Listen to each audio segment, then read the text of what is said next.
For 12 years, I thought I had the perfect marriage. My husband, Ethan, was a respected lawyer, charming, calm, and always in control, but one sleepless night, I overheard something that shattered everything. A whisper in the dark. A secret plan I was never supposed to discover. What he didn't know was that I would quietly turn the tables and destroy his scheme before it even began. It started with a whisper in the dark. Ethan had always been a night owl, so it wasn't unusual for me to wake up alone. What was unusual, though, was hearing his voice. From the kitchen, low, secretive, tense. I got out of bed quietly, heart already thumping. The house was still except for the murmur of his voice. "She doesn't suspect a thing," I heard him say. I stopped cold in the hallway, one hand on the wall to steady myself. My first instinct was denial. Maybe he was talking about work. He was a lawyer, after all. He handled divorce cases. Maybe this was a client. But deep down, something shifted. Something cold. That night, he slid back into bed with a casual yawn, muttered something about going to the bathroom, and pulled the covers over his shoulder. I didn't say a word. I stared at the ceiling for hours. The next morning, while he was still asleep, I did something I had never done before. In 12 years of marriage, I checked our joint bank account. I wasn't prepared for what I saw. There were transactions I didn't recognize. Regular withdrawals. 500 here. 750 there. All to different accounts. The amounts weren't outrageous, but the pattern was. They'd started about 3 months ago. Always spaced out. Always just under the threshold. That might raise questions. I felt the ground shift beneath me. Ethan wasn't just hiding something. He was planning something. Quietly. Carefully, legally. And I was the target. Over the next few days, I watched him closely. It's funny how when trust breaks, you start noticing the smallest things. The phone turned face down. The subtle shift in tone when I asked about his day. The sudden interest in my retirement accounts in the house. Deed things he used to leave to me. Then came the conversation over dinner. "I've been thinking," he said casually, buttering his bread. "With the economy the way it is, maybe we should consolidate our finances, just in case." I looked up from my plate.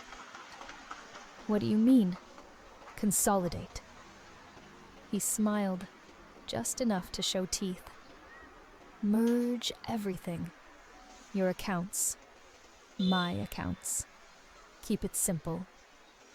One password. One account. One strategy." I nodded slowly. That's something to think about. Inside, I was on fire. That night I called my old friend Hannah. She wasn't just a friend. She was a divorce attorney, be it one of the sharpest I knew. She picked up after the first ring. "Talk," she said. Always straight to the point.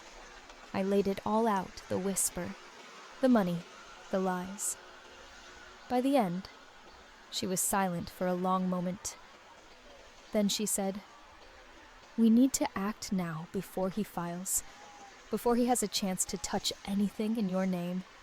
The next 72 hours were a blur of paperwork, hushed meetings and quiet transfers. With Hannah's help, I moved all of my personal assets, my inheritance from my parents, the investment account Ethan didn't know I had, even my half of the vacation home, into a legal trust, a separate entity, ironclad, untouchable. It wasn't illegal. It was smart. I went about my daily life as if nothing had changed. I smiled at Ethan, kissed him goodnight, cooked his favorite meals, but inside I was steel. And then exactly 1 week after I heard that whisper, Ethan made his move, he sat me down in the living room. Everything about him was rehearsed. His tone, his body language, even the sympathetic tilt of his head. "I think we need to talk," he began. I already knew what was coming. I've been feeling distant, he said. Disconnected. "I think we've grown apart." I tilted my head. "You think so?" He looked relieved that I wasn't reacting. "I think it's time we consider separating. I've already spoken to a mediator. It's nothing personal, just practical." Practical, that word hit like a slap. He handed me a folder with papers, his proposed terms. "A clean split," he said. 50-50. Joint custody of the dog. A fair distribution of all our assets.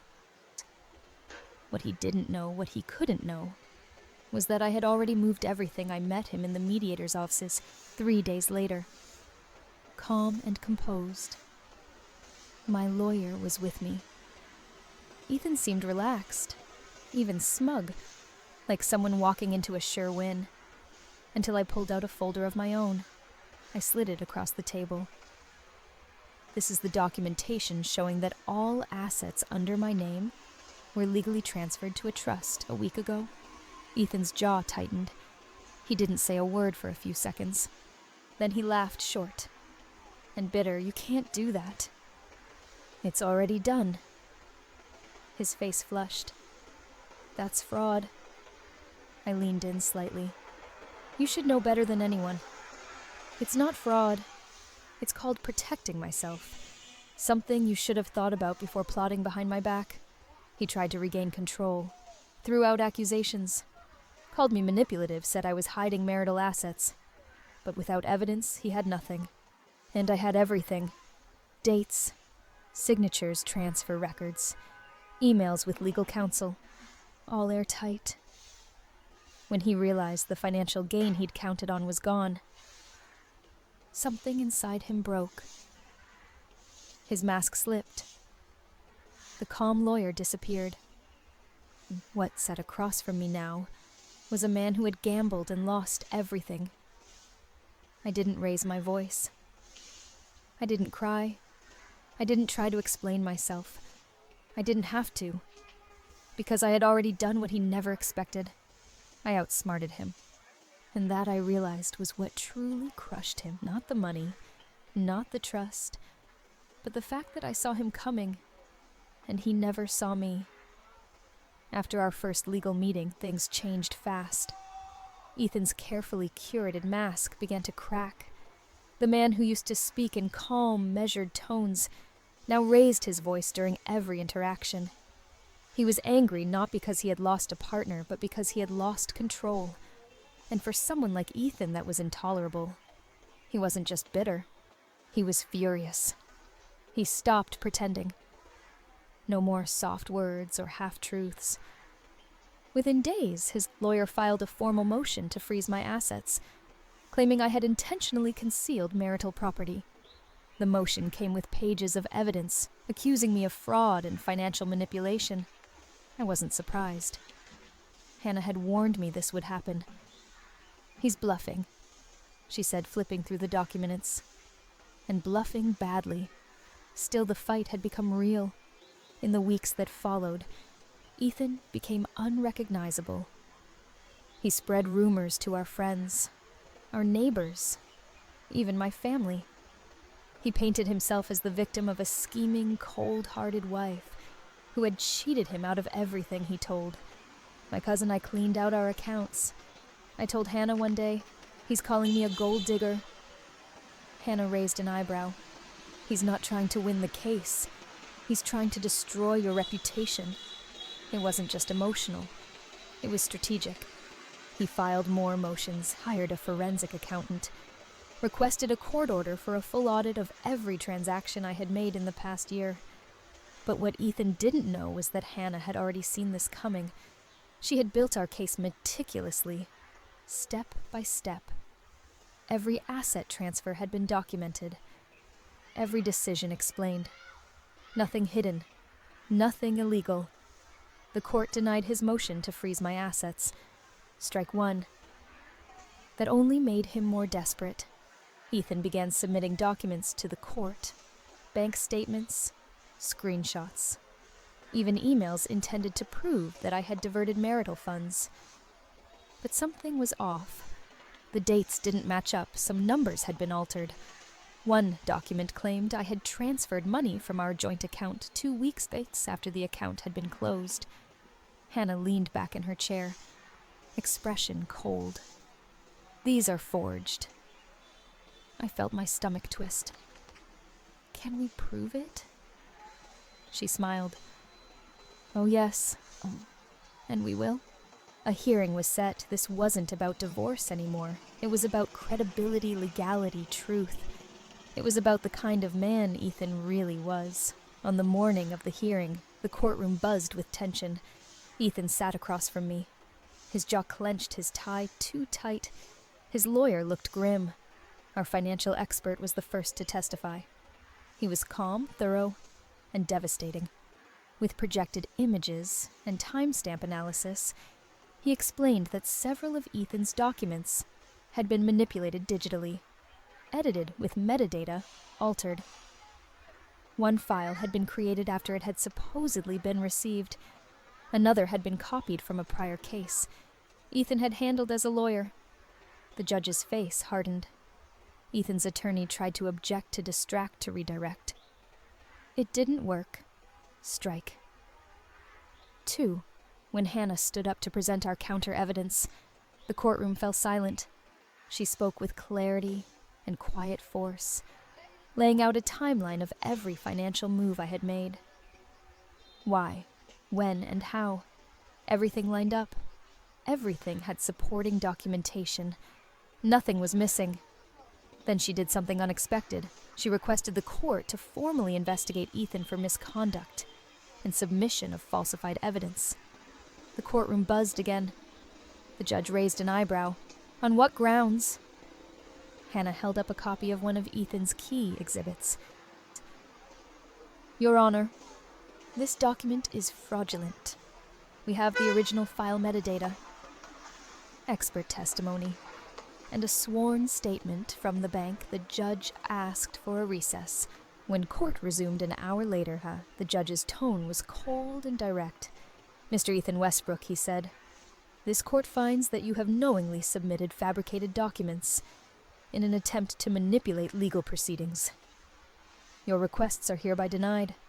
Furthermore, you are ordered to pay all legal fees incurred by the respondent. Ethan didn't say a word. He just sat there, stunned. He looked smaller than I had ever seen him. Not because he had lost the case, but because the image he had spent years building had collapsed right in front of him. The man who always stayed one step ahead. The brilliant lawyer, the smooth talker, now revealed as a liar, a manipulator. A man who gambled with truth and lost. It didn't end in that courtroom. The news of the court ruling spread especially among his legal peers. His firm quietly reassigned his clients. Rumors circulated that a disciplinary board was reviewing the case. I didn't need revenge. I never wanted to destroy him. I just wanted to protect myself. And now I had done just that. On the final day of proceedings, I walked out of the courthouse into the crisp morning air. Ethan was a few steps behind me. For a moment I considered just walking away without looking back. But I didn't. I turned to him. He was pale, hollow, angry, but powerless. I said 6 words. Quiet, steady, final. The game's over, Ethan. I won. Then I walked away. The days following the final hearing felt strangely quiet. There was no celebration, no champagne, no cinematic ending. Just stillness. The kind of stillness that only comes after you've weathered a storm so loud, so consuming, that silence itself feels like a luxury. For the first time in months, I could breathe. I didn't realize how tense I'd been, how much of myself I'd armored, hidden. braced every conversation. Every glance, every late-night thought had been a battle. But now, it was over, Ben. Not just the legal war. The emotional one, too. In the weeks that followed, I stayed busy. I reconnected with friends. I went back to my yoga class. I took long walks without checking my phone. Every 5 minutes, I started cooking again for myself, this time not to impress or pacify. One evening I found myself standing in front of the mirror, really looking. I didn't see the woman who had once bent herself to keep a marriage afloat. I saw someone stronger, not harder, not colder, just stronger. Someone who knew what it meant to trust her instincts, to protect her peace, to say enough. I didn't hear much from Ethan after the verdict. A mutual friend told me he had taken a leave from his firm. His name, once a staple on the office letterhead, had quietly disappeared. No press release. No announcement. Just a fade. That's how people like him disappear. Not with drama, but with silence. And honestly, I didn't care. Because this wasn't about him anymore. This was about me. One afternoon, while clearing out an old drawer, I found a birthday card Ethan had given me years ago. It was filled with the kind of words that once made me feel seen, valued, loved. But now, as I read it, something clicked. Those words had been a mask, not just for him, but for me too. I had clung to them because I needed to believe in the version of our marriage that never truly existed.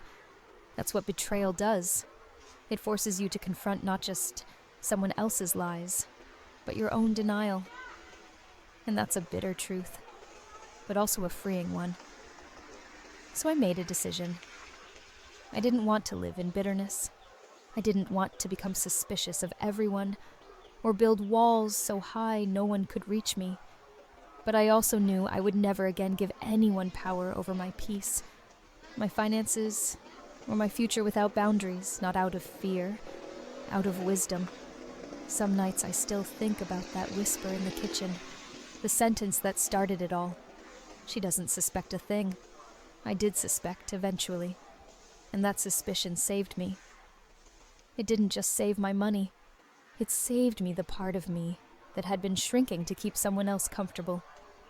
If you've ever doubted your gut, don't. It speaks in quiet ways, but it never lies. I've since shared this story with a few close friends. Every single one had a moment of silence after hearing it.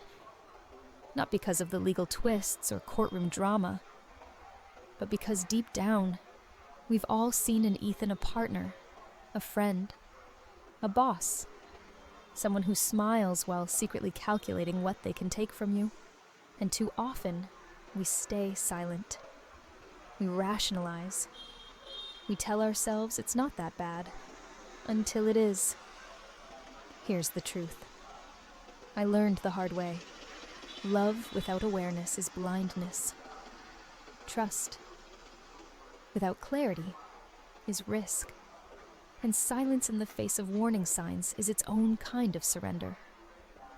But when you choose to see to act, to protect what's yours, your voice, your worth, your peace, you win. Even if it doesn't feel like a victory at the time. I didn't win because I outsmarted Ethan, because I won because I didn't let betrayal define me. I won because I stood up not with rage, but with resolve. Because I learned that quiet power is still power. That calm isn't weakness. It's strategy. And that sometimes the most powerful thing you can do is smile. Slide a folder across the table and walk away with your dignity intact. As I close this chapter of my life, I don't feel victorious. I feel clear about what matters. Clear about what love should look like and what it shouldn't cost. Clear about the kind of life I want to build next. And if you're listening to this, wondering if your instincts are worth trusting, they are. People assume that once the court papers are signed, once the case is closed, and the drama ends, everything goes back to normal. But healing doesn't follow a timeline. Some wounds don't bleed. They bruise deep and silent. And it takes time before you realize just how much you've been holding your breath. In the weeks following the verdict, life moved on technically. I had won. Legally. I was protected. Financially. I was secure. But emotionally, that was another story. I'd spent months living in survival mode, checking every move, anticipating every angle, preparing for betrayal. Even after it was over, I couldn't just flip a switch and return to who I was before, because that version of me didn't exist anymore. I started waking up early. Not because I had to, but because I wanted silence. I needed to hear my own thoughts again, without his voice echoing in the back of my head. Some mornings, I journaled. Others, I just made coffee and sat by the window watching the sunrise, like it was a new language. I was trying to relearn. I didn't rush to move on. There was no new man, no dramatic makeover, no wild reinvention, just small, quiet choices, a different way of speaking to myself. I used to define trust as something you gave to another person. Now, I know better. Trust starts with you. Can you trust your own judgment? Can you listen to your intuition, even when it's whispering against everything you want to believe? Can you walk away from comfort, from illusion, from sweet words that hide sharp truths? I couldn't answer those questions before, but now I could. Some people tried to rush my healing. You're free. Now, they said. Just enjoy life. But grief doesn't care about logic. I wasn't grieving Ethan.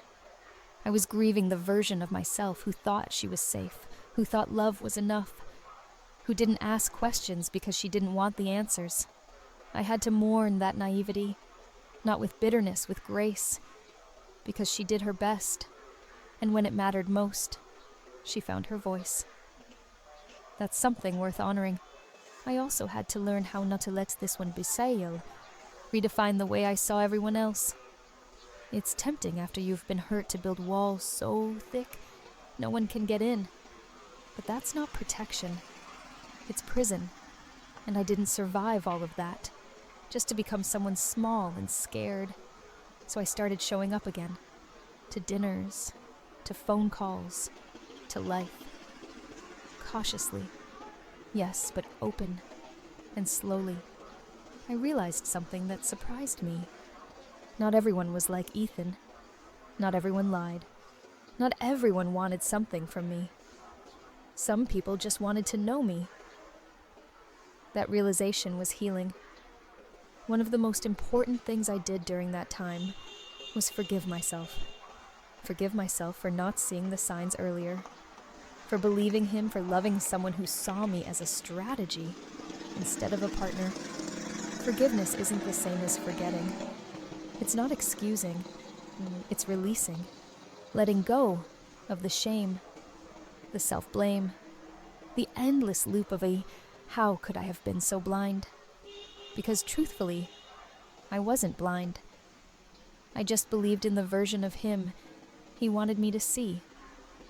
And once I saw through it, I acted. That matters more than when you wake up. What matters is that you wake up at all. There's a kind of confidence that comes from walking through fire and not being burned to ash. You stop needing to prove anything. You stop explaining yourself. You stop tolerating half-hearted love, partial honesty, or relationships that cost more than they give. You start asking different questions. Not do they love me, but do I feel safe here? And if the answer is no, you leave without guilt. without drama, just clarity. A few months ago, I ran into someone who used to know Ethan and me as a couple. They looked at me for a long moment before saying, "You look lighter." I smiled. I am, because that's what freedom feels like. Not loud, not flashy, just light. Dear me. You won't recognize this version of yourself, not at first, right now. You're lying awake in a quiet house, wondering why your chest feels tight, even when everything seems fine.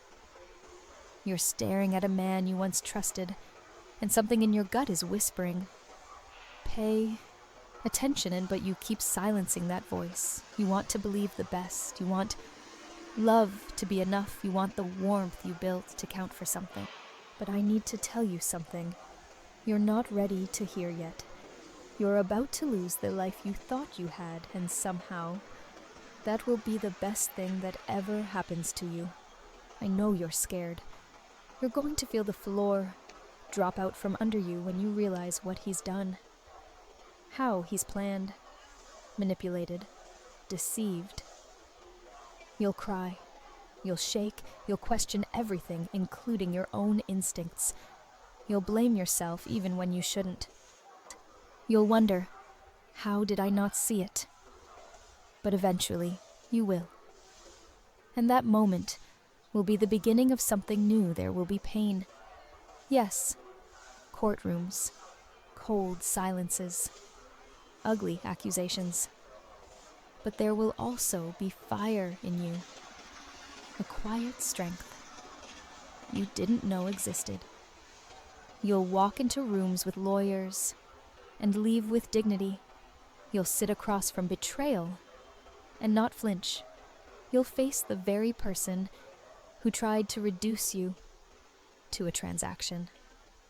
And you'll speak with grace and truth. You won't scream.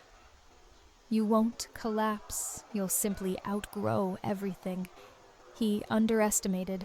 I wish I could reach through time and hold your hand on that night. The night you heard his whisper from the kitchen. She doesn't suspect a thing. He was wrong. You suspected. And more importantly, you acted that choice. That was the turning point. Not the courtroom. Not the verdict. The moment you said no more. Here's what I want you to know with every piece of the future, now behind me. You are not a fool for loving him. You are not weak for trying. You are not broken because you believed in someone who didn't deserve it.